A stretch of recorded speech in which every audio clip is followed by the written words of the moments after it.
Greetings to the body of Christ. To those who are tuning in, who don't know if they're members of the body of Christ, and to all of those who want to know who is the body of Christ. We have a very special show tonight for the sovereignties and the authorities among the celestials. Welcome. We have a very special show tonight, the Tree of Life. It's been promised to us by our brother Ben, and I wanted him so desperately to give this show. I'm turning the show over to him. If he will come in, I would be most honored to turn this lesson over to him. Until he comes into the show, I just have to tell you, gosh, I love you guys. I love Ben. I love the truth. I love the Father. I love all that there is to know about what there is to know. Don't you all want to know what there is to know? I do. Oh, thank you, Father. So, Ben, I know you're out there, brother. Come on in and shower us with your love and your truth.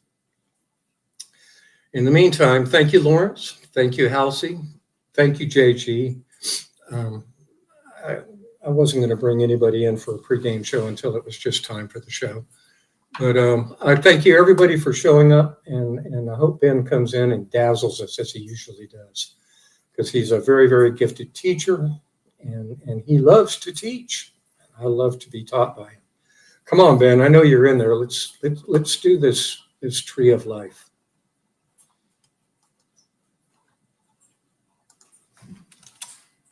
Hey, Ben, you still there? Maybe he's doing a BRB. So I myself, I must admit, been explaining the Tree of Life being split into two was beyond my understanding. He said it was going to take over an hour to explain. And I've been asking him several times, please come in and share with us what you know or what you see in this. And he's such a gifted teacher. I have to humble myself and just sit back in awe at the things that I've learned from him. So I'm sure that he's in the audience or is about to be in the audience. But this is really his show, and I'm glad to be the host. I'm really honored. I really am honored. I hope that life does not get in the way of a good plan, because we plan to bring you guys a great show. And with Ben being the vessel that God chose to bring it to us, I'm sure that the sovereignties and authorities, as well as the people in the comments, are just going to be delighted at the truths that we get to understand tonight. So, no, Ben, I'm not trying to blow your whistle. I just so appreciate who you are, and I think the people that are on here do too. So when he gets an opportunity to come in, I'm sure he will. Until then, is there anybody else that would like to come in and discuss things? Like maybe the Tree of Life. I mean, I don't know a lot about it. Do you know it? Do you know anything about it? Until Ben can make his debut on the show. Oh, look who came in. Oh my, I love you so dearly. You love me. I love you. I also love you. You're so special. Yeah, I was created to be a student. You were created to be a teacher. This show is yours, brother. I'll assist you any way I can. There will be nobody else coming in. May I disagree? What? I'm not a teacher. Oh, yes. What is your profession? I transmit information. I'm an information transmitter. Yes, you are. An information transmitter to those who need it. That's a teacher. It's a good one. So you have been promising for over a year to give us a lesson on the Tree of Life. And man, when you said, let's come in and do another show, what do you want to talk it on? Oh, you opened the door for that, brother. I'm going to nail you to it. Please teach us about the Tree of Life. Show us your understanding of what it is. I know it's not the understanding from God, because only he knows what it is, but he's given you an understanding that I would really appreciate, and I know the sovereignties and authorities among the celestials are just delighted to have this as a subject. I love it.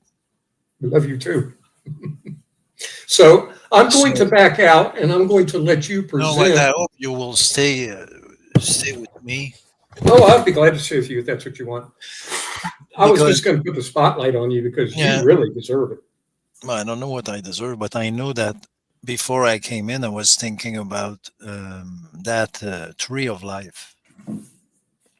And It's a very deep topic in Judaism. So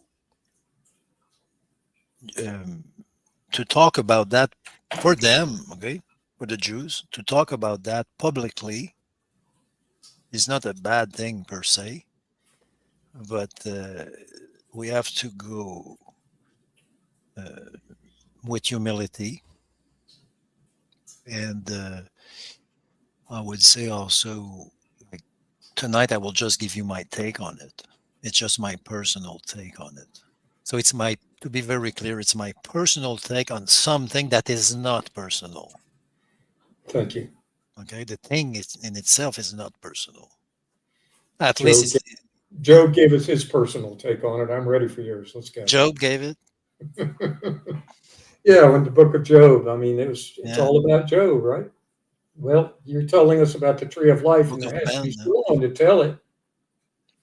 So the tree of life, of course, in Genesis we talk about that, and it's interesting because I'm not a Jew, so I will not necessarily give all I don't know The Jewish the connotation. kind of, yeah, with the background and the context in which the tree of life appeared in the history of Judaism. But in Genesis, you see the tree of life,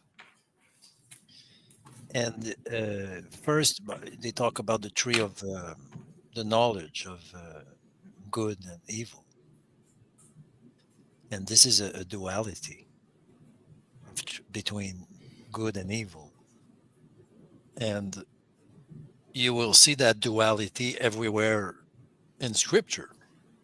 You see, until the end, as you know, Oh yeah, there is a war between the seed of the woman and of the seed of the serpent. And in, for example, Romans 7, you see that duality in action between the will of the flesh and the will of the spirit. And I guess that I guess you understand what I mean. oh yeah, I understand Oh, exactly what okay, you're saying. okay. So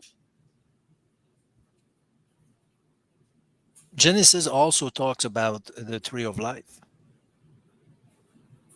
Now, what is that tree of life?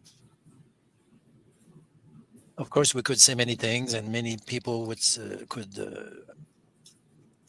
could say what they think, and I don't know. It would. I think it would not be wrong.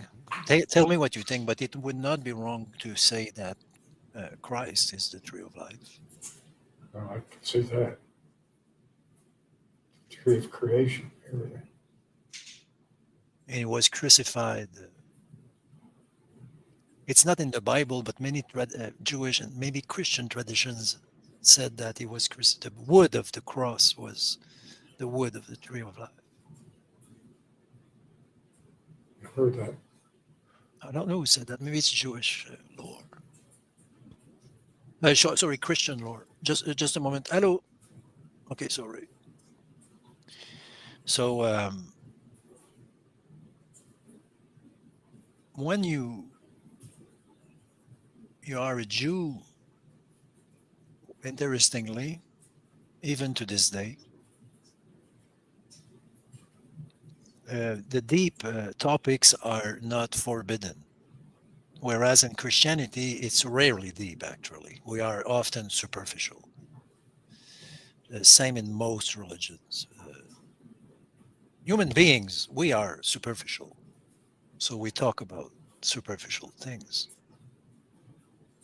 And the Jews are no exception. But in Judaism, there is a big, like an important place that is made. I think I can say that in English. Can I? Like a place is made Mm-hmm. for the deep topics. And the tree of life is one of them in their tradition. So the literature, the Jewish literature related to the tree of life is huge. Okay, you would not have enough of one life to read everything. I mean, it's too huge. Too massive. It's massive. It's a such a small people, huh? Wrote Incomprehensible. so much. This is a very small people, and they wrote a lot over the centuries. So I would say the most like universal or popular source of the tree of life would be found in the Zohar. So the Zohar is a book attributed, is a 3,000 page book attributed to a sage, a Jewish sage of the 2nd century. But now we think that the real copy was written actually in the 12th century, in the Middle Ages. So there is still a debate about the author of the Zohar, but one thing is for sure is that in that very big book you will find many teachings about the tree of life. Now, if you are interested, I can move on and Oh, try please. to show you, except if you have questions so far. So this is And if you one. guys have questions, I will try to People catch them in the Yeah, comments and maybe. post But them for them. we will have a conversation first, okay? Because it's not easier for me. This is a topic that is not easy. So Greg, first, do you see the screen? Yeah. Yes, I do. Okay. So first thing I would like to say, if you see my screen, Yes, I do. that thing has been used over the centuries by like diverse types of people. Okay, like different, like that thing was used by very deep thinkers, by philosophers. In some contexts, you can Google it, by some scientists, rabbis. But of course, this thing has been also exploited by, you see, magic and today we would say New Age stuff. You know what is New Age? Yeah, the new current, Yeah, the new current thing. yeah. But the New Age is very old. Truth by vote. Yeah. Even at the time of Jesus, the New Age spirituality was already a thing. Actually, it's just cheap spirituality. It's I don't know. It's magic and things like that. So of course, I want to say that I'm not referring to these things. Okay, Right. I'm not interested in magic or in what else in astrology or personally. Okay, so Or incantations. or anything like that. Actually, the deep version of this is a question of contemplation. So to contemplate, like God, or let's say the depth of God, cannot be a bad thing. So far, do you agree with that? Absolutely. Like it's not like Absolutely. we do so many useless and vain things in our daily lives that sitting, you see, on your couch and Watching contemplating. Star Trek. Yeah, but you see, contemplating God, or the, let's say, or the mystery or the depth or of God, even if you are wrong in your own personal concepts, it is still a good thing because you love Him with all your strength, the strength He gave you, of course. So this is the context in which I would like to talk about this thing.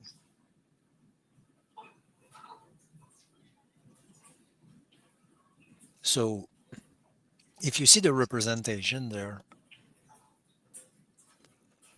I've seen it many times, but don't understand it.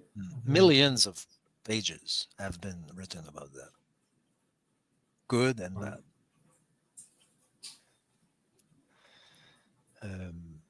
When you look at that, I took the Hebrew version because generally you see they write Hebrew, English, and other languages, and they try to explain it. And this is where we become like mixed up. So it's better to take it like that. Even you see the relations between the spheres with the Hebrew letters. You see the letters everywhere, Yeah. like in the relations. Forget that. You could ignore that for the moment. So I will focus on the. You have 10 spheres. If you count that, 3, Yeah. 3, 6, 9, 10. So I only see 9. do you see 1, 2, 3, Oh, yeah, I see the 10th one. I'm sorry. 4, 5, 6? Yeah, I wasn't looking at the bottom. It No, had it's its okay. own 7, sphere. 8, 9, 10. Mhm. So what is very subtle and deep is that thing, like just like this at first glance, like we don't really know what it is. So this is the first thing we just have to deal with the fact that this is what it is, and now we will try to discover it, but it's always also a question of humility because you could spend like 50 years on that thing, but it's about the depth of the Lord, so it cannot be bad. So you see at the top there, you see you have one sphere, okay, Yeah, and at the very bottom you have another sphere at the other extreme at the bottom. right. So in their tradition, the superior sphere there, you see the 3 letters inside.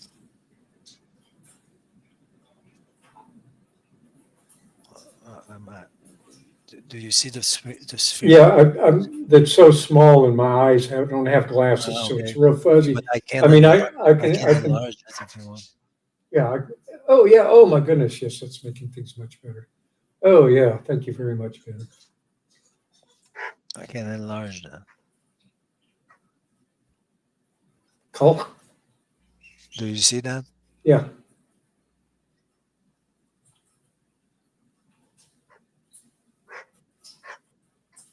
So, KTD. sorry. Is that like KTD? Oh, interesting. Yeah, this is a K and a T and a R there, R. Okay. but I didn't know if it was a delete. it's not too far from a D. All right. So this word, okay, is the is pronounced Keter. Okay, you saw the letter. Bravo, it's great. So this word there means a crown. Okay, Yeah, and like the crown of a king. Now you know who is the king. Huh? absolutely. Now in their tradition, it's the reason why I wanted to have it smaller, just for you to see something. You see, now they don't show above that, huh? But above that sphere there is nothing. It's just a Nothing. white sheet of paper. Okay, so now that white, generally the white above the text is not important, but there you see it is important. Okay, It's that because it's God. now for them, what is above that sphere is Ein Sof, they say in Hebrew. It means it has no limit, no end. So it has no name, no nothing. So they even call it nothing. Okay. So this is very interesting. So this is a kind of topic that somehow they don't want to talk about. Like, I mean, the nothing, the thing that you cannot talk about because it's too deep. So it's very interesting in their tradition. There is that, and it's in the Bible, of course. I can show you in Job and Psalms and places where God is unsearchable. It's too deep. Interesting. You see, it's too deep. And even if you would enter that depth, you would not have a better understanding because it's beyond everything. So it's very interesting that for them, what is really like Yahweh, Jehovah, is cannot be represented on a, you see, so for them the representation you have in front of you is not really God for them, because the very essence of God cannot be represented. It's Even by the beyond, white sheet. even by everything. And there is one place in the Bible, but I would like to find. I will find it, but it's a short sentence where maybe a psalm somewhere. It says you should not try to understand that. You see, so this phrase for me would refer to that. It's like kind of Yeah. forbidden topic because Doesn't Paul say the same thing? Become yeah, he says that. blameless, artless children of God? Wow, and he says that it's inaccessible. Yeah, light, inaccessible. You see, But even the word light in that context would be too much, huh? Because light is already something that we can understand to some extent. right. But this Ein Sof is nothingness. So somehow it's like when we say God, you see, when I joke and I say God is an atheist because he has no God, that kind of atheism, okay, is beyond everything. So it's beyond the notion of God. It's beyond everything. You see, you could not That, even try to name it. which is the whole purpose of Christ, to bring some focus and reality to that which Yes, cannot be seen. yes. So you see the name, you see Yahweh or Jehovah, you see the 4-letter name Okay. Yeah. is begins with the first sphere there. You see the Yod of your Yahweh for Hmm. the tradition begins with this first sphere. It's a first manifestation of something that is too wonderful to be understood, as said Job. You see, it's too high. How does he say? It's too high. I cannot attain to it. He says it's a psalm or Job, but it's same teaching. So that Keter, the crown there. Notice it appears in the middle. It's not on the left. It's not on the Well, right. no, It's in the middle. This is important. So it appears it's a first manifestation, but it's still something we don't understand. Okay, but at least it is there. yeah. Okay, but this is profound. It's a The first manifestation. presentation is here. Yeah. Yeah, it's a manifestation of something that is otherwise absolutely, but the word absolutely is absolute. Okay, which is otherwise absolutely unknowable.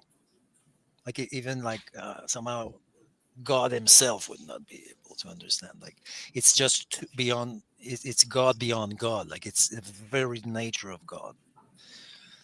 So we cannot grasp that thing. Now, the first manifestation there is still extremely mysterious,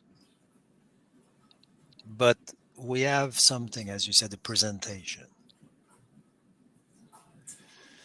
And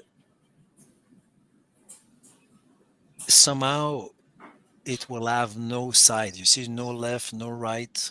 So it will be no masculine, no feminine. Okay, Yeah. it's still beyond everything, but it is present. Okay, It's so the far, limits of a contrast. interestingly, yeah. So far, do you follow that? I guess you do. Mhm. It's the tick and talk. The what? The tick and talk. You What know, do you tick and talk of a clock. Just shows you the limits of the swing of the pendulum. It's the journey the pendulum makes that really yeah, counts. and Everything that's in between is what's yeah, real. and without that first manifestation, we would not be able to talk about anything. Right. No tick, no talk. So for them, you see, this is a first manifestation of the mystery. So we are not yet in the creation. Wow. Wow. That's But cool. I see that. I see what you mean. The first this first this is instance. Yeah. this is like somehow the, you see, for them it's impossible to represent God. But if you see, they like paradoxes. You see, you cannot represent God, but if you do, it will look like that. You see, Right. and after that they will say, but it's just a representation. Like, of course God is not made like that. You see, they really insist upon that. But this They're, first fear there is just a way to say, like, let's say that the unknowable like shows its face. You see, but we don't, so far don't we don't know more than that. So they're basically trying to draw a diagram of the absolute. yeah, it's an incarnation of the absolute. So this is a place where deep Judaism is very close to deep Christianity. Very close. This is an incarnation of the unknowable. It's a deep topic, okay? Yeah, I'd say so. This is an incarnation of the unknowable, and it will give the body of God. And creation is within that, if we continue to talk about it. So creation is not outside, you see. Creation is made out of that thing you have in front of you. Of course, it's just under the crown. Under the unknowable. You will see. Yeah, you will see. Yeah. We are within the manifestation of the unknowable. Yeah.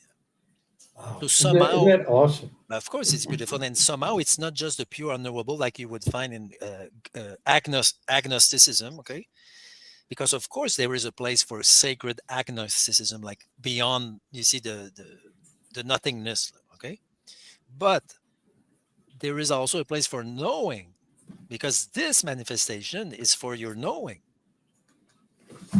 You see, so it's deep. Like there is a place for unknowable, like the unknowing or unknowable, or the unknown or the unknowable, and there is a place for the known or for the knowledge. So now this is the first sphere up there is the first manifestation of the unmanifest. So you like that? Yeah, I love it. So this is, they call it in a kind of enigmatic. Enigmatically, they call it the crown. Keter. So this is the word they have in the middle of the sphere. Okay. Yeah. So now, if you take the right side, now focus on the right side and the left side also below. So you have two words: right side, left side. They both have 4 letters. Okay. Yeah. I don't want to go too fast, so just tell me. H. I can't. Yeah, I will spell them for you. Okay, it's too small. I will enlarge and I will spell them. It's not. There we go. There we go. I can see it better now. Yeah. So the one on the right side is this is Chet, Kaf, Mem, Hey. So we will pronounce Chochma. This wisdom. So this is wisdom. So in Proverbs 8, for example, when we talk about the wisdom, the first wisdom of creation, this is Chochma, wisdom. So this, very interestingly, you see now the first sphere and the 2 spheres, you have 3 spheres. So in the Jewish tradition, this is a kind of trinity. Now we have to say something about that. It's not a trinity of persons. Okay? These are not persons. These are notions, sacred notions. This is like the one at the Keter, the crown, is not a person. I mean, a Jew would say what? He would say there is one God. So you cannot count them. Okay? So the first is a manifestation of his mystery. Now, his wisdom is another manifestation. It's on the right side. Mm-hmm. And it represents the Father in their, like the masculine side. So we could say many, many things about that, but I will move on. This is the Father. So when you see in Judaism, God as a father is right there. And on the other, so this is Chochma, the wisdom. On the other side, you see the Bet there? Yeah. Bet, Yod, Nun, Hey, Bina. This is the understanding in Hebrew. Of course, these are biblical words. And this is the mother. Okay, she's like the womb. So if you return on the right side, the Chochma is... we could quote many scriptures, but this is like a kind of seed. You see, we are still it's a very subtle manifestation of the mystery. It's like a seed, okay? But now that seed will somehow, it's just a representation of something like inexpressible. But on the left side, this is the left. The right and the left. So the left there is the womb. And they call it the mother. So very interestingly, you have a father and a mother, but these are just manifestations of something that is unknowable. And in the middle, up there, you have the crown. Okay, so of course we could say many things about all that, but these three things is a kind of trinity. But for them, of course, these are not people like the masculine, the feminine, or Right. these are not like like you understand what I mean. This is Yeah, not yeah, like the concepts. Yeah. these are not persons. Actually, for them, it would be a blaspheme. Huh? It would be a blasphemer kind of.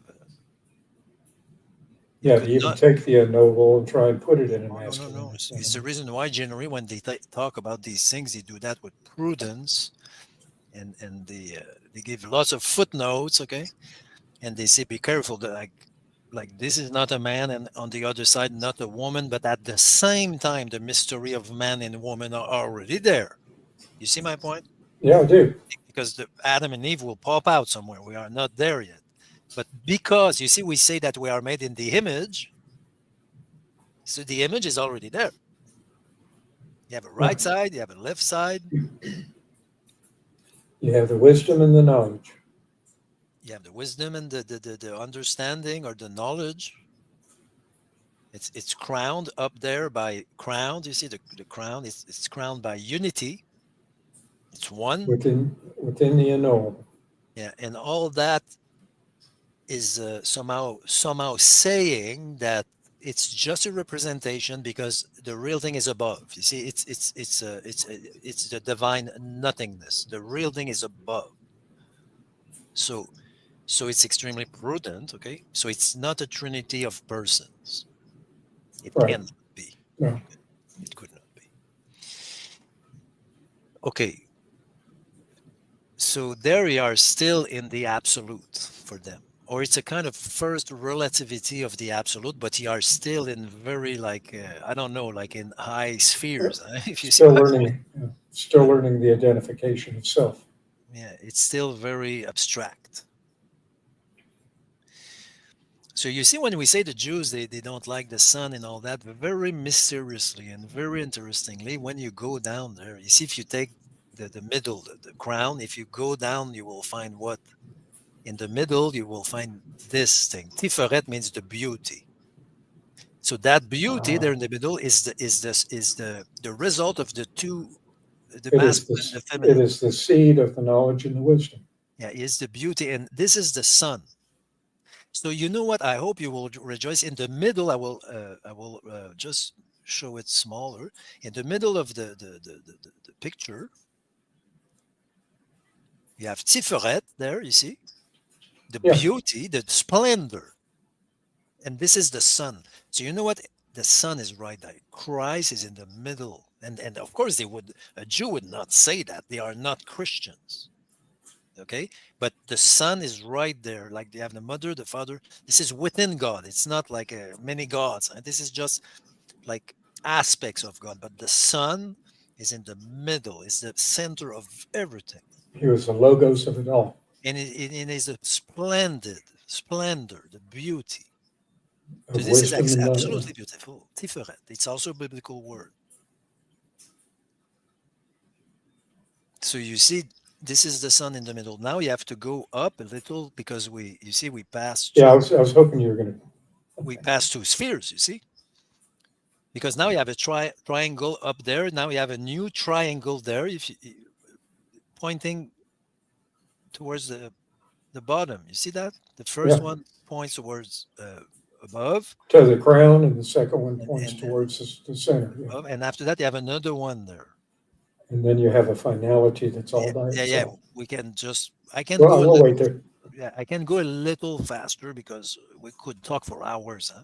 But you see, we talked about okay, the crown, chokhmah, the wisdom, which is somehow male for them, and after that, the understanding, bina, which is Which is left feminine, somehow female. But you see, for them, they take that you see prudently. right? But after that, on the right side, you see on the right side, you have chesed. So this is chet, samech, and dalet. So this is the mercy. So you see, if you take the Father up there, you see a first like descent or a first incarnation, but you see, it's hard to speak, huh? But the first manifestation of the wisdom on the right side there is mercy. So very interestingly, the first manifestation of the Father is mercy. Wow. And of course, Lawrence will like that. You see that? Now, if you go on the other side, by the way, the right side is somehow light and the left side is somehow dark. So if you go on the dark side, but you see, it's darkness within the mystery, if you see my point. Right. Generally, darkness, you see, in popular religions, darkness is something outside. It's something bad and outside God, and it has no meaning somehow. But there, the darkness is not yet evil. We're not talking about evil yet. But you see my point? But we are Got not it. yet talking about evil, but the darkness is a potential there. Yes, you have to have the contrast. Yeah, the contrast is already there. Good point. So if you go on the left side, you see the incarnation is on the left side, like the descent there is Gevura. This is the judgment. Interesting. You see? Gevura, it's powerful judgment. But you see, now I want you to see something. On one side, you have chesed, the mercy, and on the other side, you have the judgment. So for the Jews, you have an equilibrium between judgment and mercy. And they apply that even in the education. I need to digress 2 seconds, okay? Uh-huh. So even in Yeah. education, they will say if you are only like on the side of judgment, you cannot be a good teacher. If you are only on the side of mercy, you cannot be a good teacher. Because you will just say, yes, yes, yes, yes, everything is correct. So for them, it's an equilibrium between mercy and judgment. Okay? And if I go a little down, the sun is right there. You see the beautiful sun. Of course, for Christians, it is Christ. So all that, you see, you have a right side, you have a left side, you have a middle tree. The center So, of that thing is the sun, and after that we will talk about the bottom. so in the Hebrew faith, they don't call it Christ. Do they call it the Logos? I mean, if they would understand Greek, yeah, Well, okay, Greek word Logos. What is it in Hebrew? but there the Tiferet, if they would understand Christ, they would say that he is the Mashiach, he's the Messiah, Hmm. and they would also give him many other titles. And Okay. Tiferet, this word, there is one of them. He's the beautiful one. You see? So a Jew would convert and would just keep that. Like a Jew would convert, would not reject that representation there. Because he would just like understand it more than ever, actually. You see my point? Yeah. Like many Jews did not want, like they banned, like they were enemies of that representation because you know why? Because they said it's too Christian. You see, they said the Trinity is there, the Son is there, Christians.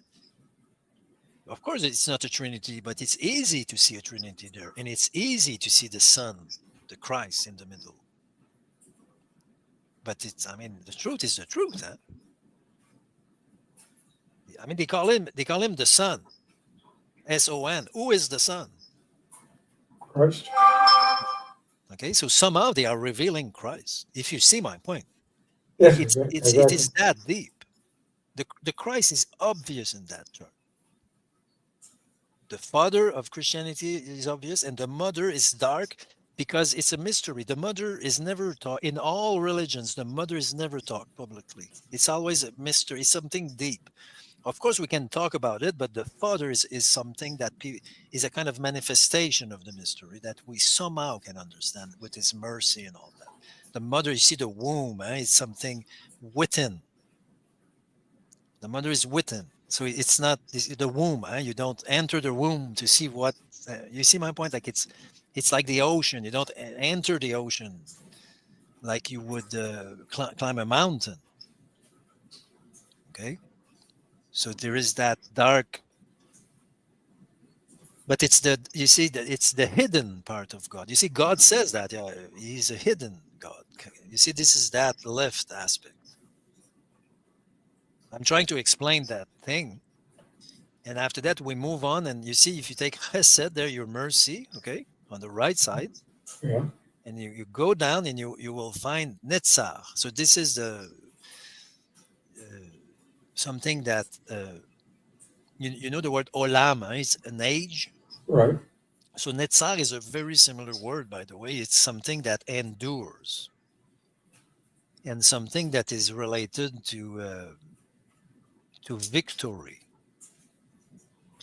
And this fear is not well documented. So it's I think now I may say something ignorant, but I think it's related to positive prophecy. And on the other side, on the left, you have Hod is a kind of glory, but it's a feminine side. It's a glory, but you see it's a feminine on discharge. You see it's dark, it's glory, but kind of terrible glory. And I think that this is related to negative prophecy. But I think it's not well, these two are not well documented. I just tell you my best. Well, thank you for sharing your best. I mean, I'm gaining a lot from it. And after that, you see, if you look at the middle now, you have your crown, you have the sun in the middle, and after that, you see you have the sun, and at the very bottom, you will have the daughter at the very bottom. Now we will see who is that daughter, because that daughter is Israel. Okay. Now I hope you will rejoice. Israel is a part of the story. Absolutely. Now, what is the meaning of Israel? Of course, it could be something more amazing that we could think. But anyway, Israel, the real Israel, is there. Now, you see, between the son and the daughter, you see up there you have the mother. Yeah. And you have the father, and you have the son, and you have the daughter down there. She is Malchut. The last one there is the kingdom. So interestingly, the kingdom is at the bottom because you are under that, like the world is under all that. And the world should not be under that. Actually, the world should be inside. This is the story of the Jews. This is the way they teach. They say we are under that sphere because we are because the Shekhinah, the glory, that the last one there is in exile. This is the story they tell. I'm serious. The last one there is outside because Israel is out. They are in the wilderness, and they have to go back there. And all the world is lost under all that. We should be inside that thing, not outside. This is a beautiful story at the same time. And through Israel, all the world will return to Malchut, there, the kingdom.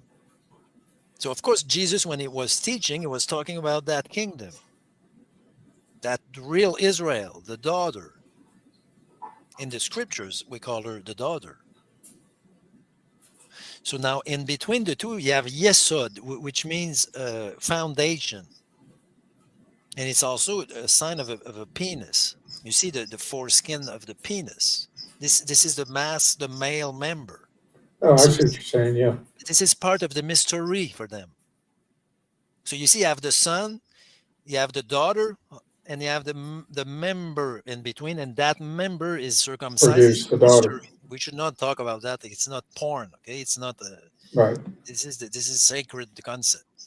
It's a foundation, and for them, this is somehow the penis. I'm saying what I know about it. Yesod, the foundation. And now Malchut, we also call her Shekinah, the glory. She is, for them, she is in exile. She is no longer there. The last one, she is outside. She's in the wilderness. And through Israel, we will all return with her at her proper place. This is not my opinion, but this is what they say. So when Paul says the third heaven, the seventh heaven, okay, all that, This is Jewish stuff. So the first heaven would be this one. After that, you grow second heaven, third heaven, fourth heaven. If you go up to the seventh heaven, you will be up there. In the crown. This is the way they see it. And Wow. what else I could say? Okay, now to conclude at least that part of the conversation, if you look now on the right side, I will have it smaller. Okay, if you look on the right side, you see the right side, which is light. You see now the left side, which is dark. So for them, this is the tree of good and evil. I see. And up there, you have the crown, the son, the daughter, like the foundation and everything. This is where the two sides reunite in the middle, in the sun in the middle. Everything will, what is the word in English? Everything will return into the middle. You have a verb when everything converge. Reconciles. Yeah, and Unites. converge also. You see, all the Converge, yeah. spheres around, they will converge and they will return to the sun. I see. Yeah. And so They have no choice. It's the only thing that's really in the center below. Because Yeah.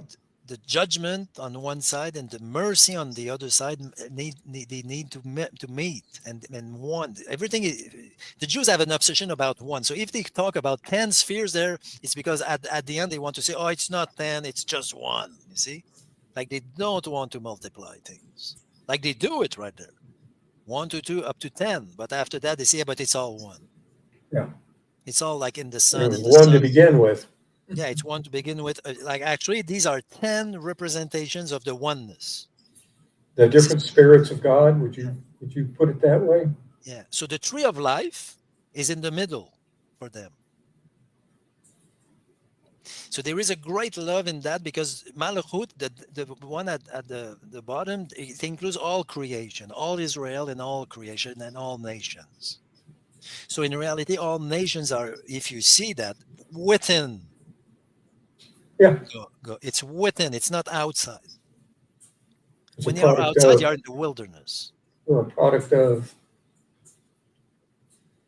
So it's not easy to talk about it. It was my best take on it, like quickly like that. Well, it's certainly a take on the tree of life that I have never seen. I've seen this diagram and certainly had no understanding of it. I appreciate you illustrating it to us in a point that we could at least have seeds and look at it and they will grow. Yeah, I personally am grateful that you presented it in the Hebrew form because that's maybe a little selfish. I've been studying the Hebrew and it's kind of a test for me to look at it and see it and understand it from your perspective. I know that it's visible in English for those who don't like the Hebrew form or don't understand it, but that can be easily rectified by watching this again with a printout of what the English says. But for myself, I'm grateful that God manifested it to be what it has been so far. I've learned a tremendous amount, and thank you for coming in and doing it. it's the best thing I can say about it. And also, if you look at the relationships, you see between the spheres, you see that. Yeah. So they gave birth, they say traditionally, to all the letters of the alphabet, with which is the language of God for them, and God created everything with His word, and that's it. It says everything for It them. does. I can see that. And I see how they connect both horizontally and diagonally and vertically. So they're covering all dimensions Yeah. that it could possibly be representing, Yeah. whether it be the wisdom or the knowledge, or Yeah. the And this, balance. yeah, absolutely. The balance is in the middle is there, the feminine is there, and you understand why. You see in scripture, the feminine is not like openly talked about like the masculine is, like the father and all that. You can see it But because the that feminine was is my next moved. question. That Yeah, was my next question because at the crown, we see yeah. the crown at the top and we It's see the beyond. daughter at the bottom. I love So, it. so what is it? What is the representation of going from the crown to the feminine ideal But or I the mean, feminine fullness? yeah. But when I see the daughter there, you see, these are just representations. The Malchut, the kingdom at the bottom there. Okay. Okay, we call her the daughter. Okay, but that daughter is Israel, Okay. and Israel in the real deep sense, which will reunite all nations anyway. So yes, there is something profound because symbolically, you see, we are like. Let me think. I need to think to how I could express that. Because the feminine down there is extremely vulnerable. How you pronounce that word? Vulnerable, weak, Vulnerable? vulnerable. And that thing is in exile for them. He's outside. You see, he's down. He's Oh, outside. okay, yeah, because it's the kingdom. I So, see, I so, understand, yeah. so it's weak. You see. So somehow from the top to the bottom, you have a kind of fulfillment. You see, from the absolute mystery to the crown, and after that you have the seed of To the the father, absolute and fulfillment of you have truth, yeah. the Wow. womb, and you have the son. You see, and the sun is in the middle of everything, and on one side you have love, on the other side you have judgment, Wow. and after that you have positive, negative prophecies, and you have the foundation, the penis, which is a kind of mystery, really. Like I mean, I would not talk about that lightly because you will, if you read about that, you will find thousands of pages. Okay, Is this what they call a tetragrammaton? the tetragrammaton is the four-letter name. Okay. So I when was you just see wondering if there was a name that has been ascribed to this dimensional outlay of God. They yeah, have, they, maybe a last thing I could say because you are asking about the Tetragrammaton. This is the four-letter name Yod He Vav He, Yahweh. Okay, in this representation of the tree of life. Okay, if you take the first letter, okay, of the four-letter name, what is that? It's Yod. Okay, Yod. Okay, the Yod takes the place of the first sphere and the Father on the right side. Follow that. It's a little subtle to follow. So this is the Yod, the first letter of the name of God. okay, Now on the left side, the mother Bina, the mother.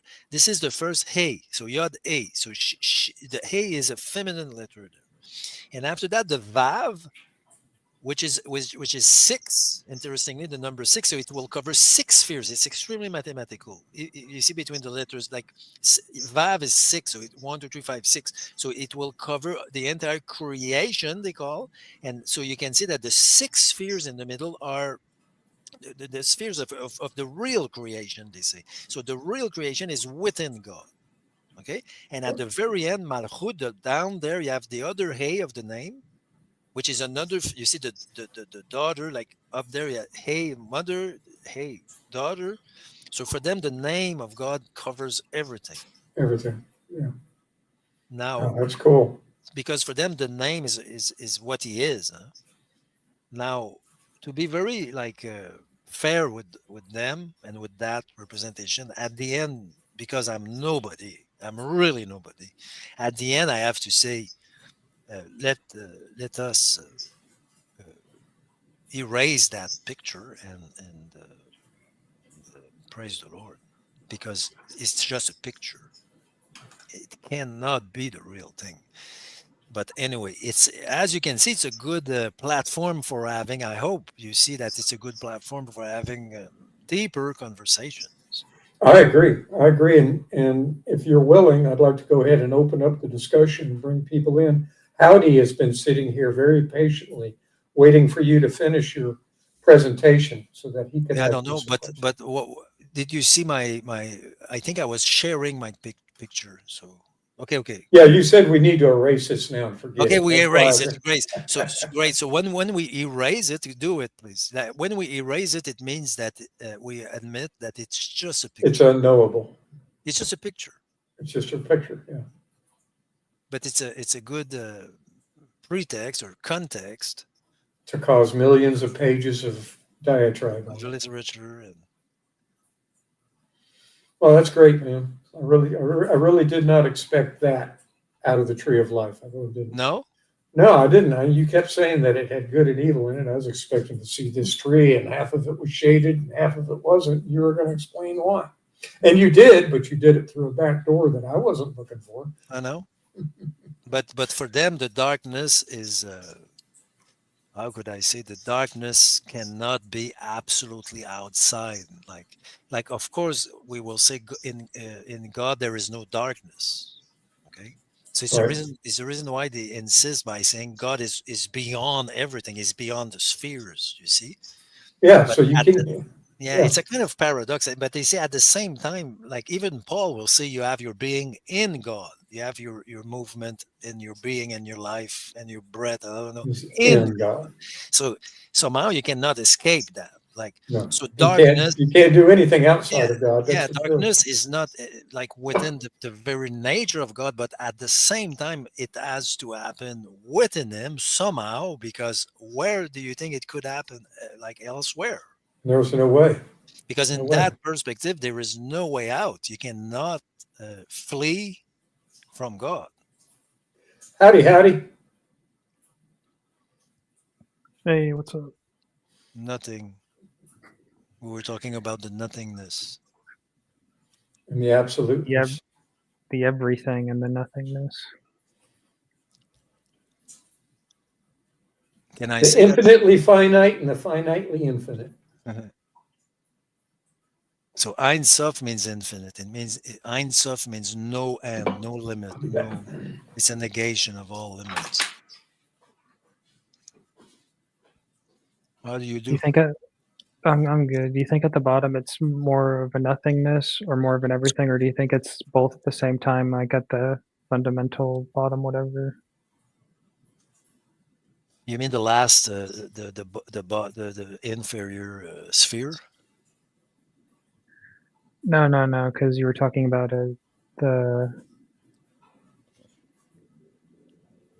the nothingness. Well, I Yeah, guess yeah. it's both. Like God is both, like the nothingness and the everything, right? Hmm.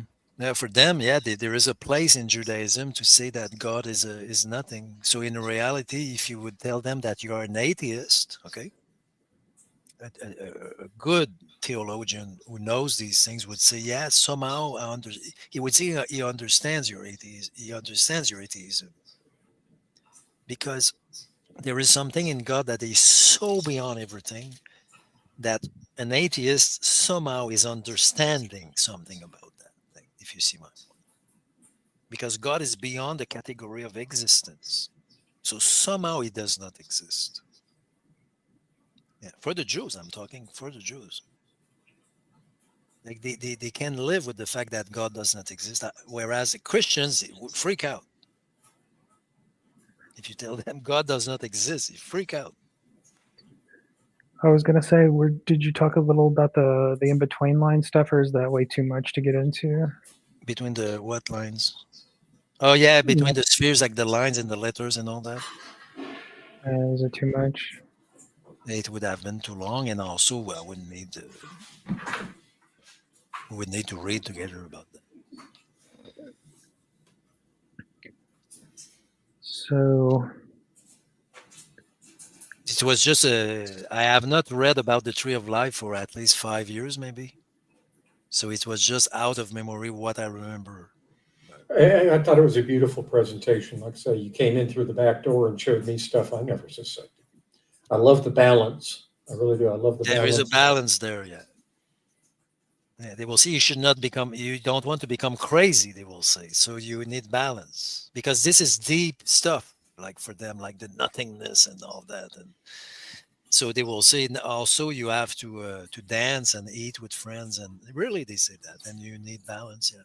And the Really balance enjoy life. is in the teaching.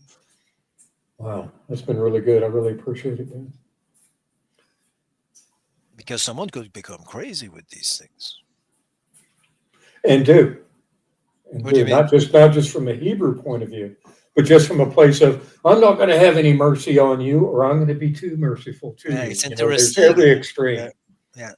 Like in the new age, they would say all is love, all is energy, positive energy, but it's not true. It does not work like that. I mean, I mean, all is also crap. I mean, right now people are killing one another.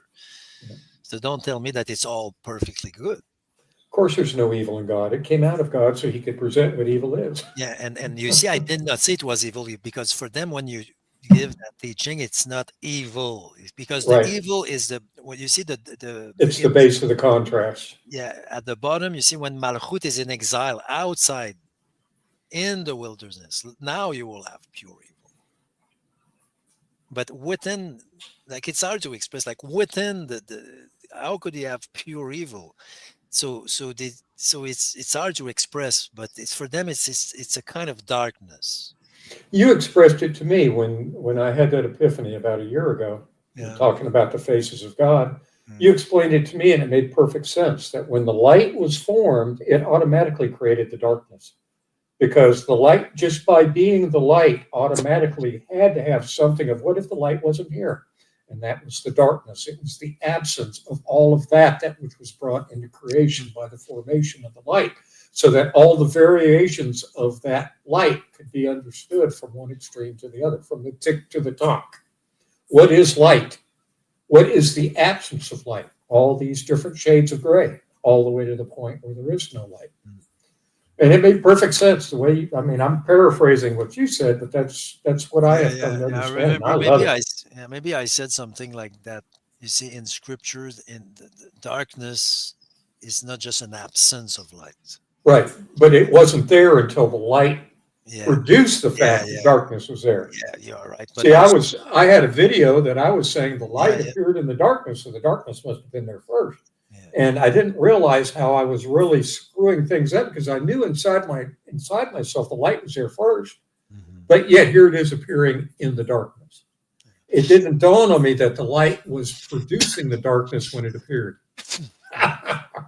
Yeah. Such And- great stuff, man. Such Yeah, great it's stuff. interesting. And my personal issue was what is the nature of darkness?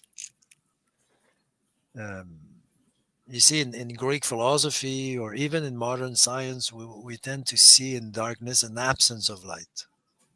Okay, so the darkness has no real ontology, no real being. You see, darkness is just an Yeah. absence. It's an abstract thought. So I understand that it's a contrast, like darkness is in contrast with light. I understand that.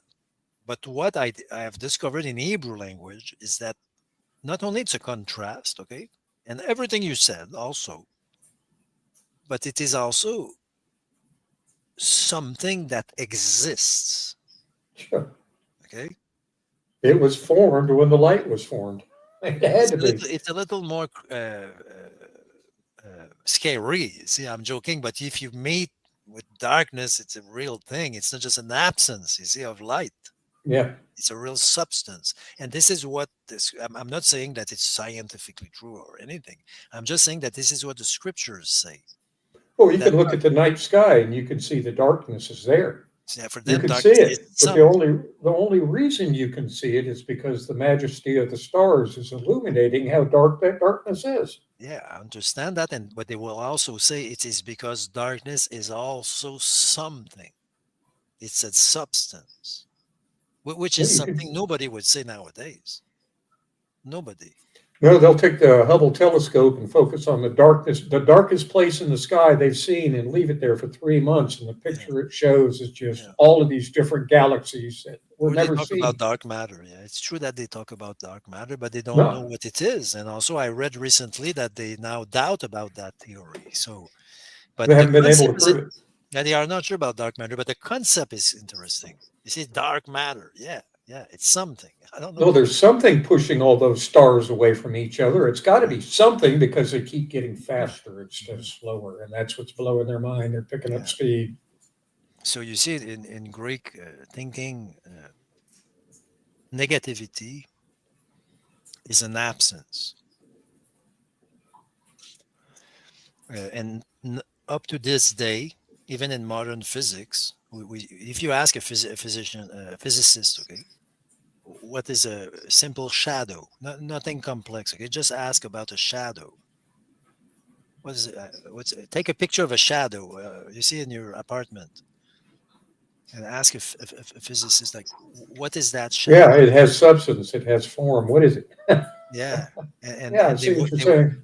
You see my point, and they will say this shadow is just an absence of light. There's something in the way of the light. And now, if you ask them, okay, the light, what is the substance of light? They know how to answer. It's photons and all that.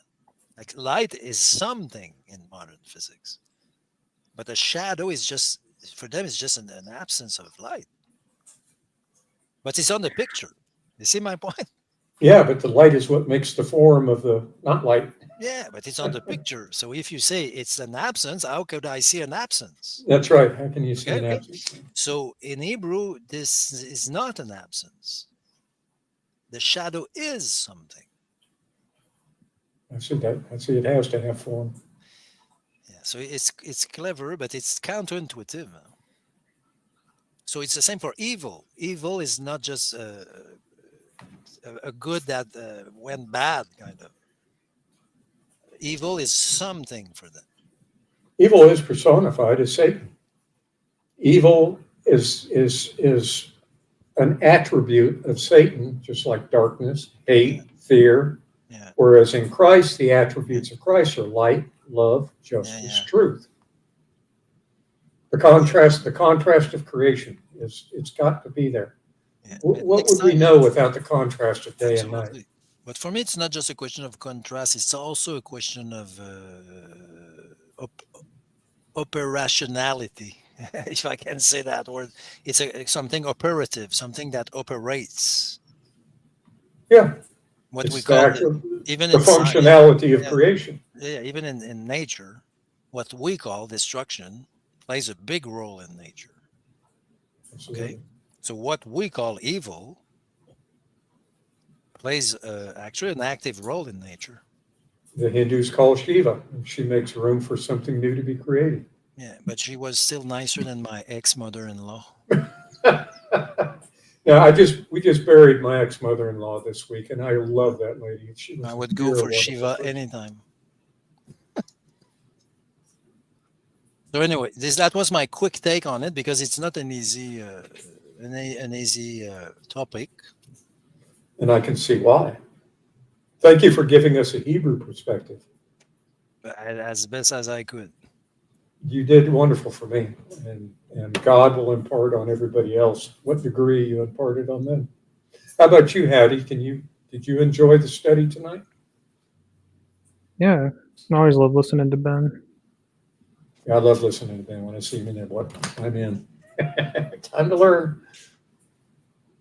What's new, Audi? On your You side? know, always studying and reading. I was actually a little productive today. I was doing some coding today, so I didn't read too much of scripture or anything. But I was What thinking what language you code in? Python. It's mostly like a language model stuff. Yeah, Python. I never got into Python, but I've seen some I'm an mighty programs absolute built with it. ignorant. I did most of my stuff in Delphi. But what you like the ontological evil. It's interesting because what's funny is I read someone who had the opposite perspective, Mhm. which is like kind of like Buddhism and Taoism and the Eastern religions is that good is the good is the absence of evil. I was reading Schopenhauer and he's like everything's bad. So Schopenhauer it's like says only suffering is positive. Happiness is only a privation of suffering. yeah, It's what crazy thinking. He said that suffering was the normal nature of things, and when you enjoy your life, it's just a break. It's just a coffee break, kind of. What an interesting And that perspective. was pessimistic, of course. all right. He said like it's easy to imagine bad things. Like you can say like Dante's Inferno. Like it's easy to imagine Evil. pain and suffering and evil. But when you say imagine good, what's heaven going to be like, That's a good one. right? And the good is sounds boring and unthinkable. You're like, what? I don't know, like, how is that? Like, I can't think of anything enjoyable. Like, what would that be like? And that's why it's no one You can don't really want give to an play, answer. yeah, you don't want to play music with angels forever and sing songs to the Lord. Like, I understand. Yeah, you are right. It's interesting. In Buddhism, evil is almost something. Yeah, But it but is not. but in Hebrew, it's like both are true. Both are things, which is kind of like sort of like yin yang sort of thing. Yeah, yin yang. And when you were presenting your diagram, I was reminded of a dimension of yin and yang that Of most course, don't see. And that's the outside of the circle is God. of course, it's The all. outside of yin and yang, that big white circle, that big white space, that's all God. Yeah, and a great definition that was repeated over the centuries by many authors and writers is so that I no longer remember who said that first, but he said God is a sphere. If I would stop there, it would be very bad. God is a sphere whose center is everywhere and whose circumference is nowhere. That's a Wow. great definition.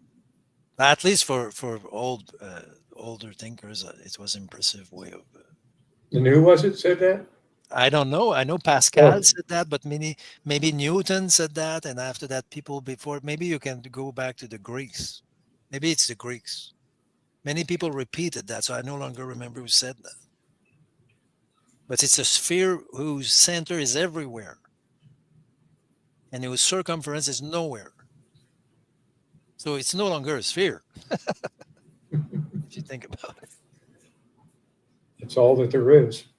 But it's a sphere in the sense that it's all encompassing. Yeah. And it has an all encompassing center. Yeah, but it has no limit, no. Infinitely finite and finitely infinite.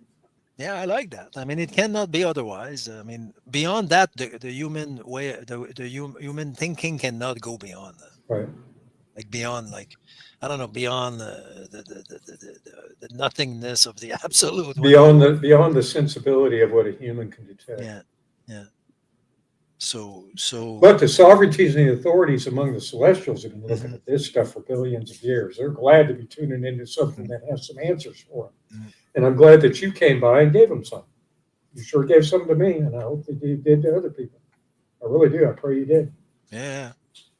I would like to continue to chat, but I think I must go because I worked all day and I think it's better for me to go.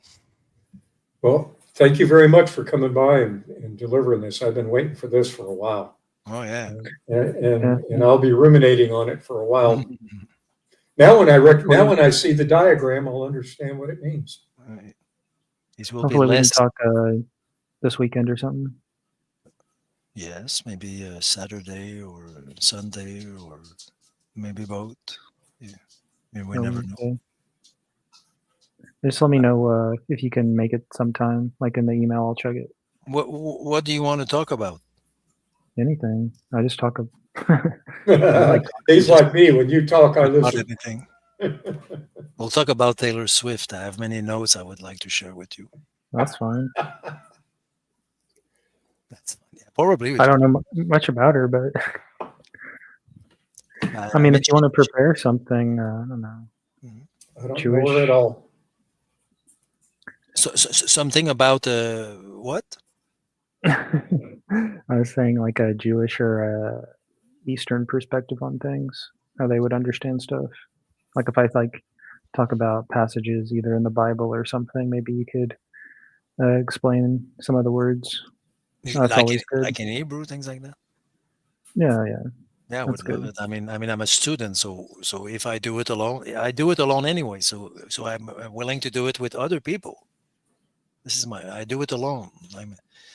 I'm a student, so we could look at things together. This is what I love the most, when we look at things together, like because you also have many things to share and yeah. Yeah, I wouldn't mind just following you while you like look through things, whatever interesting you, and then you have a thought like, oh, this is like I found like a nugget or a gem here. And you could share it with us. Mm-hmm. You mean in the Hebrew text? Yeah. Yeah, I love it. Oh, he's great at that. I love it. Pick a verse. Let him show you what's in it. And you know what? I really, and this is not false humility, okay? I really feel like a child when I open the Hebrew text. Like, of course, I know of it. I know about it. I know things about it, but I still feel really like a child. Really. I'm serious. I'm an infant that just got spanked on the ass trying to figure out how to cry. And that metaphor is true. If God doesn't give me that cry, Mm. what good is life? It's got to come from Him. And I'm wanting to cry, man. I'm wanting to cry all over this stuff. I I'm cried. just grasping at the unknowable, Grasping too. what? Sorry, at the And- unknowable, the unknowable. grasping at it. Mhm. Very mysteriously, the unknowable can be known to some extent. Isn't that why it's here? So that we can discover, so that we can grow, so that we can come into a realization of who God is and what His love is all about? Isn't that the real purpose for this? Mm. So that one day the whole creation will bow its knee and with every tongue give it lovingly glory to God through Christ. Mm. That's the goal, isn't it? Isn't that the Yeah, reason that's here? Yeah, and Audi just said like the unknowable and all that. A thing I have not said about the tree of life tonight, Greg, is that in the tradition, that tree of life is has received four major interpretations. So it's quite deep. Man. So after having I've said all that, we say now you could see that on like in like you could give four interpretations of everything we said tonight. So now it's another level of complexity. You see. Oh, we get the denominations within the whole. Yeah, Right? yeah. So for them, the first level is a level very like not popular among like the people. Okay, it's a level of emanation. Like it's you see that tree of life as what is happening within God, like the emanation of what He is within Himself. So this is hard to grasp, of course, but it's cool that they make a place for that in the conversation. Yeah, it is. Like right now, what is happening within the being of God?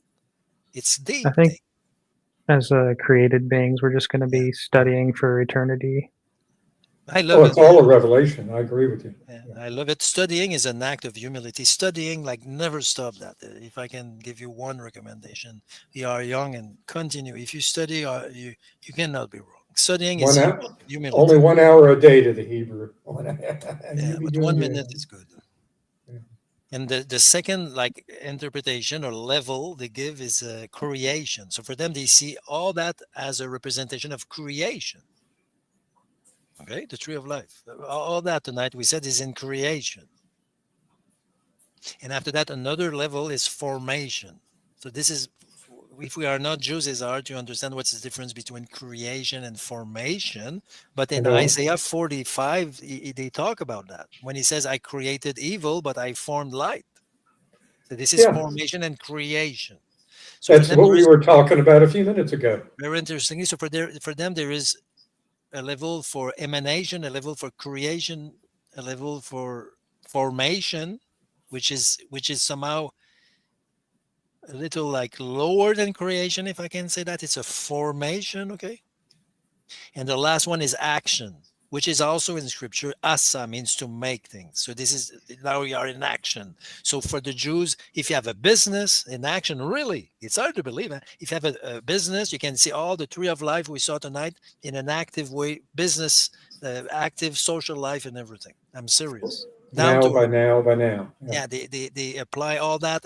You see, they begin with the absolutely unknowable. And at the end, you can say, now I have a business. I will apply all that to my business, okay? And when I have employees, I will be merciful, and also I will be strict with them, and I will balance my. You see what I mean? Like I will balance my authority with mercy, and we will.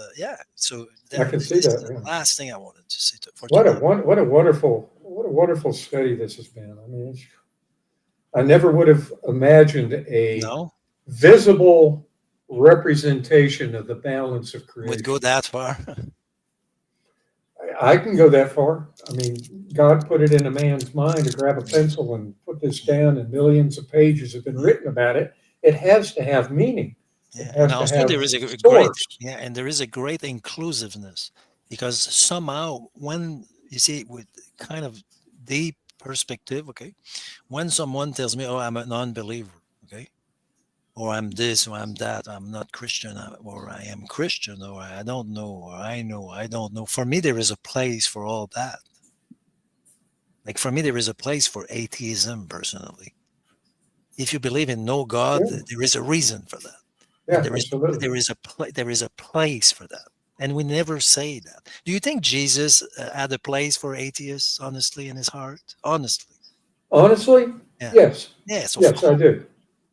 Like atheism, like if we can respect the mystery of the entire creation, we have to respect everything. Like respect in a specific way, not accept everything. You don't accept the murders, okay? I'm not saying that, but I'm saying that there is a kind of sacred respect for what things are.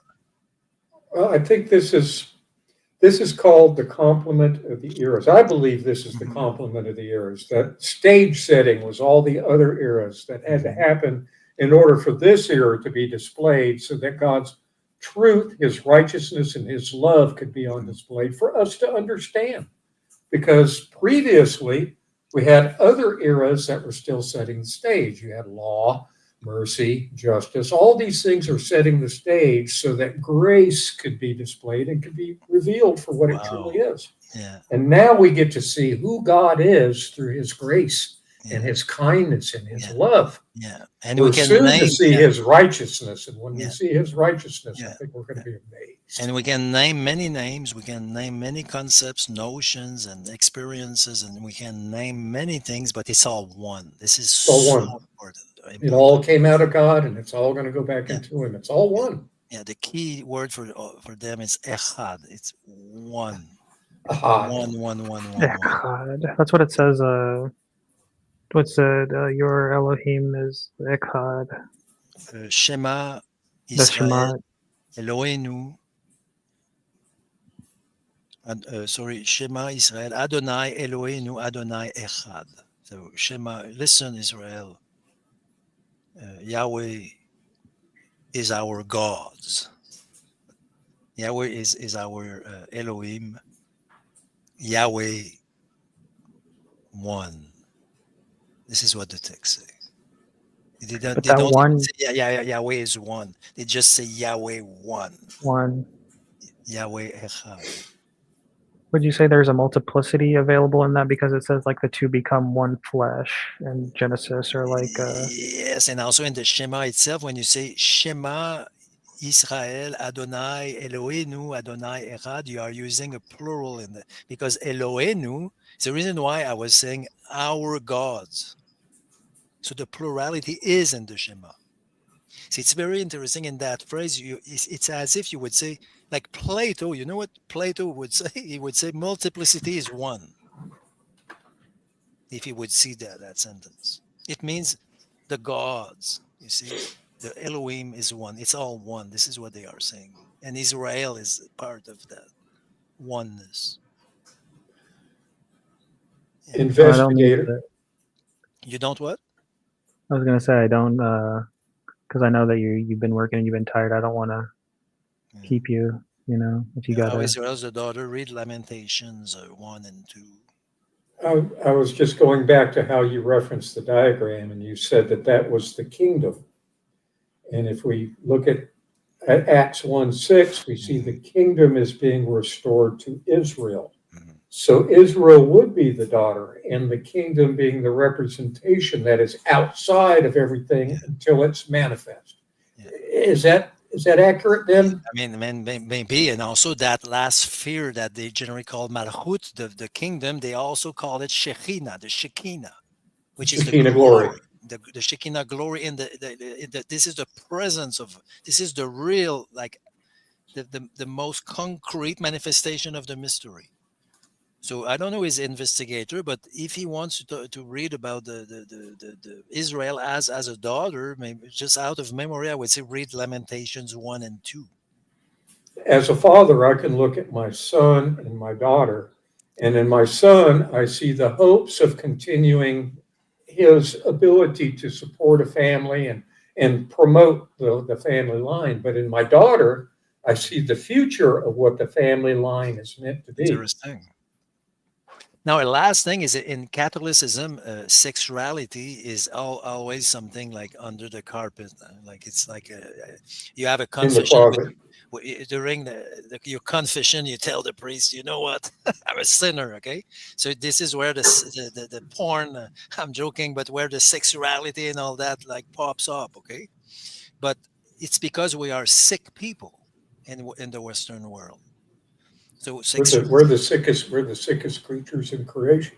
yeah, we are sick because you I see have evidence of that what because we are the creatures that God chose for His yeah, Son to take the form. In and fact, we need a doctor. So yes, but you see, for us in the Western religious world, I mean, not the modern world, but the religious Western world, sex is a bad thing, a bad thing. But as you can see in the tree of life, uh, the the the mystery of the one flesh of the relation of the union between the masculine and the feminine is very clear. You see it actually where you see between the up and the down, you have a relation. Between the left and the side, the right, right, you have a relation. Between and the mother and the father, you the have a relation. Between the it all son, balances on the Son. yeah, it's all balanced. So yes, the daughter, maybe in Lamentations 1 and 2, you will find something. Well, isn't the word kingdom itself a feminine word? Malchut. Is that feminine? It sounds like a feminine word, yeah. It would sound feminine. I know the Hebrew doesn't have masculine and feminine, but it Yes, does sound I'm very sorry, they feminine. do have feminines and masculines. They Yeah, do okay. have genders. I don't want to contradict you, but No, they I do. thought you had said one time in the Hebrew there is no masculine, there is no feminine, Oh like yeah, there they is in the do have gender. French. I know in English you have no genders. In Chinese there is no gender. I know there's a lot of gender in French. In French we have 185 genders. Wow. Yeah, no wonder we were trying to catch up. No, but I'm saying that yes, I don't want to argue, but in Hebrew they do have genders. Okay. It's a gendered language, like Greek. Well, that's why I was wondering, if knowledge and wisdom are on the opposite sides of the diagram, Yeah. and this side is masculine and that side is feminine, Mhm. then we could equate that as being a feminine word. Oh yeah. Malchut is probably a feminine word. Yeah.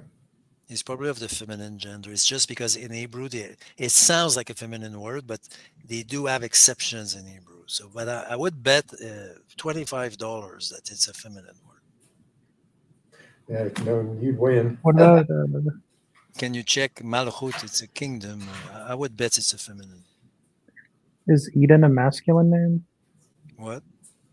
Eden. Eden is probably masculine. But you see, you see, in French, for example, the gender is easier than that to spot, you see, to detect the gender. But in Hebrew, it's not always. What about Salem and Jerusalem? Yerushalayim is a plural. What is the other one? Sodom?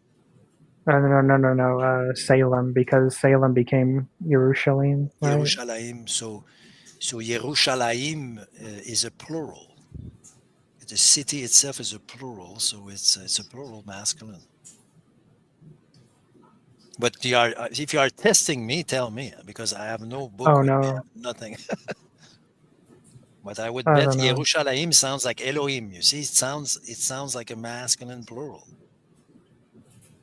Or if you say Shamayim, the heavens, masculine plural. So the im is generally masculine plural, but not always. You see, but generally, like the ah sound is generally feminine, but not always. So if you say Sarah, it sounds feminine, but it's Yeah. not always feminine. Like Torah, I don't know if it's. I guess it's feminine. So a lot of times the ending on the word is what determines its gender. Gender, and also the number. So you see, Eloah is singular, Right. But Elohim now it's plural. Elohim. So it's a gender and also the number. So when we say, for example, French is a gendered language, we should also say it's a numbered language.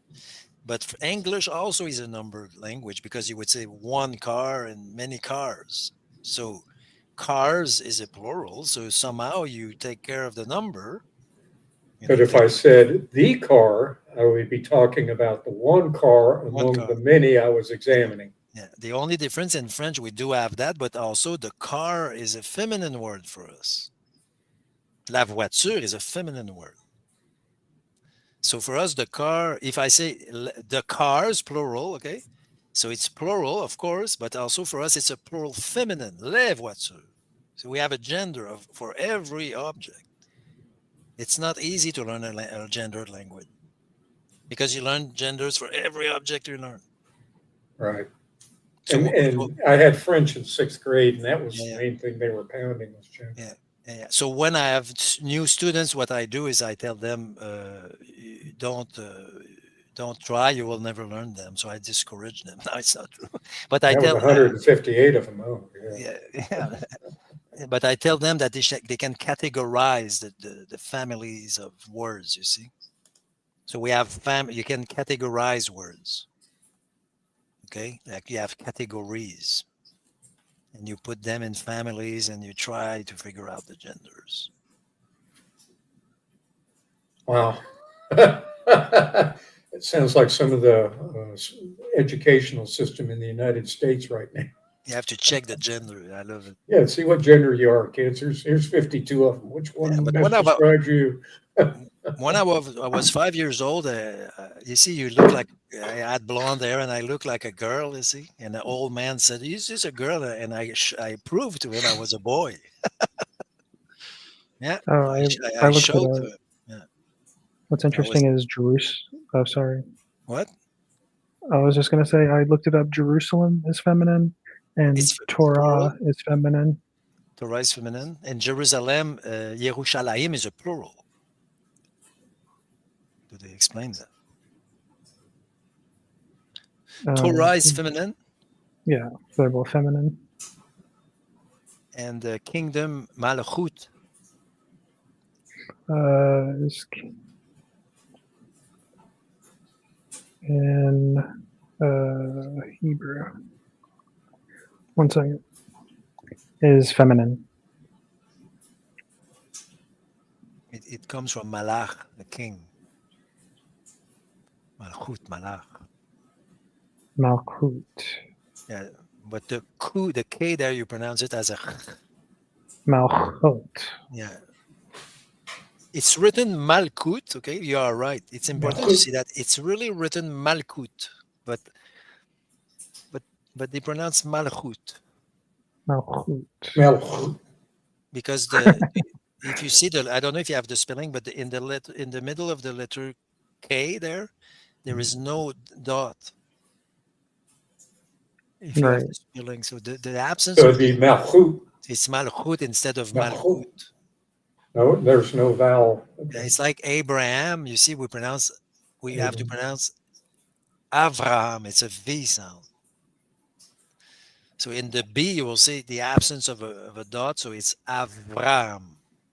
So it's not the Dabar, it's the Davar. Davar, yeah. And also, Zion is also feminine. So all the kingdom stuff is feminine. I like it. And I think they pronounce it Zion, if I'm right. Zion. Zion, yeah. Tzion, Zion. So is it just an easier combination of vowels and consonants for it to be called the Dabar instead of the Davar? Because if I pull it up right now, it's D-A-B, not D-A-B. You write the B, yeah, but it's English spelling. I mean, I can English explain spelling, why, yeah. Yeah, but I can explain why you pronounce Davar and not Dabar. Okay. I will leave after that. I need to leave. It's because when you say Da-bar, okay? Da-bar, you have two syllables. Two syllables, yeah. Okay? It's a rule in Hebrew, okay? The first one is open. Pronounce Da. You're right. I remember that in your grammar. mouth is open, okay?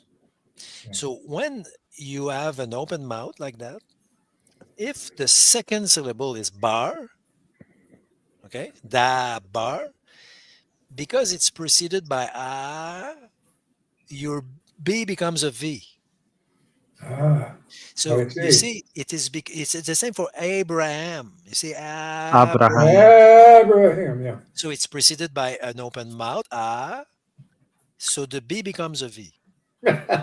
See how just 30 seconds or 60 seconds of truth coming out of you could be so special. That's Thank you. because it's because you are a passionate lover. Well, yes, I am, especially for the Hebrew. I mean, it was such a revelation to know that one syllable only has one vowel. Man, that made everything so easy.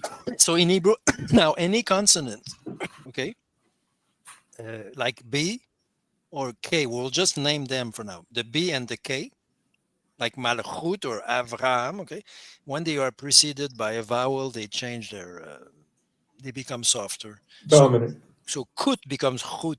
For them, it's softer. For us, it sounds rough, huh? Like kut and chut. But for them, it's softer to say chut. And when they say Vram instead of Bram, for them, Vram is softer. You know, in English, we don't roll anything. So anything that's rolled is, Well, they don't roll the R in English. But you know what? If you would learn Hebrew with a teacher, the teacher would give up on your English. well, believe me, Ben, I No, but have I'm looked serious. around my area and tried to find somebody who teaches Hebrew. And it's taught in some of the schools, but you've got to be a student enrolled in the school, and I'm way too old for that. It's like me, like I try my best to speak English, but of course a teacher would give up with me on many things. Like when I say the th and many things, I know that they are not perfect. Like you cannot be perfect, so you have to accept to give up on some things. So when they are English speaker, you have to give up on the R. So you would say Avram, it's okay, Avram. And I would say Avram. But we are different. We have different accents. You see, Right. we have to accept. Lessons mean a lot. Yeah, Avraham is because like in French we have the R, so it's nothing for me to say. Right. It's everywhere, but Thank you so much for coming in, Ben. I really am appreciative that God put together this show on his stage. Oh yeah, The sovereignties and the authorities have been looking forward to it. I can feel it. And they've gained a lot of truth out of this that they probably didn't understand. I know I didn't. So they're growing too. But I really do appreciate you coming in here and sharing with us what you've learned as a student and it's bringing my, us along as a student with you. but now I have to go, and howdy, we will find a place somewhere for the weekend. Anai lamed et hadavar. Repeat that, please. Anai lamed Ani. et ani lamed et hadavar. So this is I am Lamed. It's Lomed. Is it Lomed or Lamed? It's studying, right? Lomed is teaching. Oh, Am I right? it's they say it's studying. Oh, okay, Maybe I'm studying and wrong. teaching is the same thing in Hebrew. Oh, really? Oh, That's yeah. amazing. That is cool. In French also, by the way. Wow. And so Lomed, so they say Ani Lomed, I'm teaching what or studying what? What do they say after? Devar. Et hadavar. Et adava is the word. I'm studying the word or teaching the word. It depends on the verbal pattern. Imagine if you change a pattern, teaching becomes studying and studying becomes teaching. Wow. All right. Okay, I have to go. Thank you, guys. All right. See you. Bye bye. Thank you, Ben. Thank you, Mr. I love you. Wow. Wasn't that something? At least for me, it was really delightful. I hope you enjoyed it too, Howdy. I hope everyone in the comments section got it too. Yeah, I love Ben. I was what's that scripture? Groaning in anticipation. Yeah, I was me waiting too. for Ben. Like I don't know if you remember. I was complaining a couple times. I was like, "Where's Ben? It's been like a." Oh month. yeah, I remember, and the reason I know why Ben wasn't here, but thank God that he came back because we really do love the flow of truth that comes from Ben. And I know it's God using Ben to bring these truths to us, but it's not just to us. Through us, the sovereignties and authorities among the celestials are seeing it too. It's all meant. The scriptures say that we're a theater. We're the stage. We're the characters God has put on the stage right now to tell the story of who he is. Well, the audience is the sovereignties and the authorities among the celestials. Remember, created are the heavens and the earth. Well, the heavens were created first. All the ranks, all the authorities, all the sovereignties, all the powers, all the mights were already set up before the earth was created. And when the earth was created, it was the stage. It is what God is going to show them what his story is all about. And on the earth, he used humanity to be the lowest sentient creature in creation, because this is going to be who his son was going to be brought into, in the fashion of a human, in the form of a slave, so that he could be displaying for the sovereignties and the authorities among the celestials who his father is, what the story is all about, why it is here, and where it is going to go. But it wasn't until the Apostle Paul we got to know the finite details of who God is, what his intentions are, what his purpose is, and what is going to happen in the ultimate end of this story. And these beautiful details are all in Paul's writings. We won't find them anywhere else because it was a secret. It was something God had hidden, but he's revealing it now to us. And I'm so grateful to be a part of it, to be able to share the love that God has for all of us in it. It doesn't matter if you see it or not. He still loves you. He's still showing it to you, because you're a little better off now than you were a second ago. We all are. That's the growth of God. Howdy, I appreciate you coming in. No problem. We heading out? It's getting kind of late. Thank you for coming in. I do appreciate you. All right. Good night. Love you. Bye-bye. Bye. Is there anybody else that would like to come in and discuss the beautiful lesson that we had on the Tree of Life tonight? I'd love to sit here and discuss it with you, because I'm just thrilled to death. So I'll sit here for a few minutes and see if anyone wants to hit the StreamYard link, and I'll even put it in there again. Lawrence, I really thought you were going to come in. And there we go. There's a StreamYard link for anybody that would like to come in. I don't know how to post it to the top yet. I don't even know if I have the power to do that. That may be an ACE only. There are several things about this interface that are ACE only. I can't start the shows, and I don't have wrenches. There's a lot of things I can't do, but I can let people in. Don't you want to come and talk? I'd love to talk with you. Lawrence, are you still out there? Are you on? Anybody?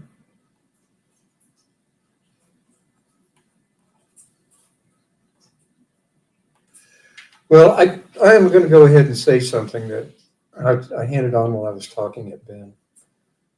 In my understanding, and I could be wrong, this isn't Greg trying to tell you what's right. This is Greg saying this is what's peaceful inside of Greg.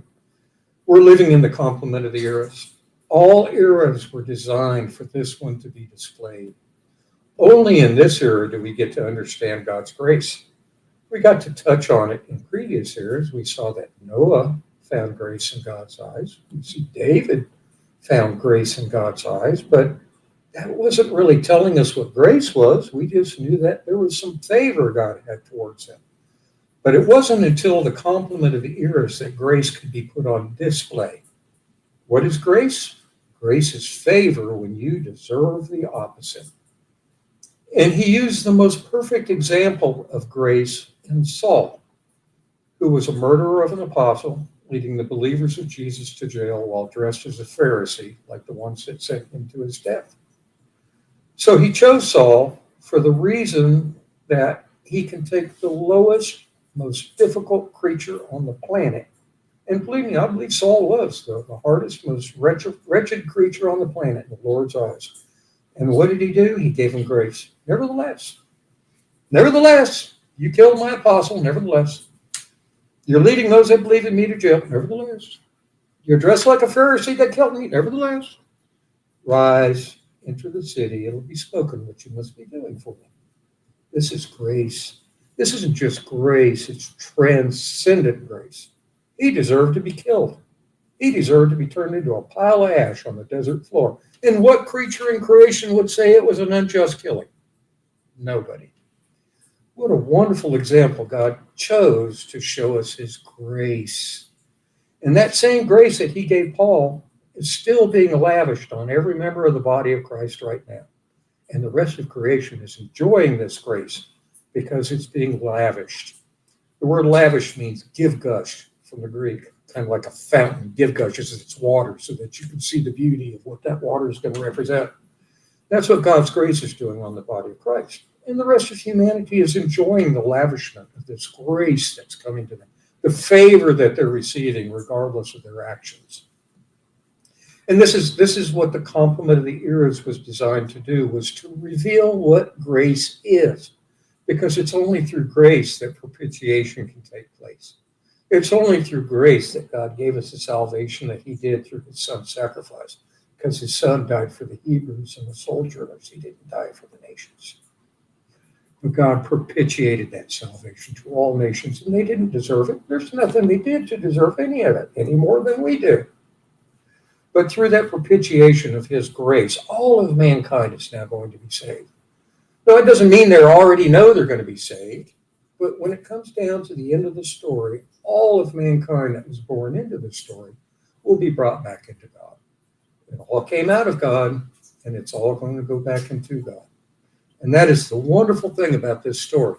God's love is so intense and so fine, it can take the worst of the worst and make it the best of the best. And he's going to show us how he's doing it. And that's what's taking place now. I love you all. Nobody else wants to come in. I'm going to say my goodbyes. Thank you to the sovereignties and the authorities among the celestials. I know you enjoyed tonight's study because we did. And you're enjoying the truth that came through it, through us. I'm grateful to be here as your host for tonight's show. Thank you, Ace. Thank you, Father. Thank you to everybody that's in the comment section.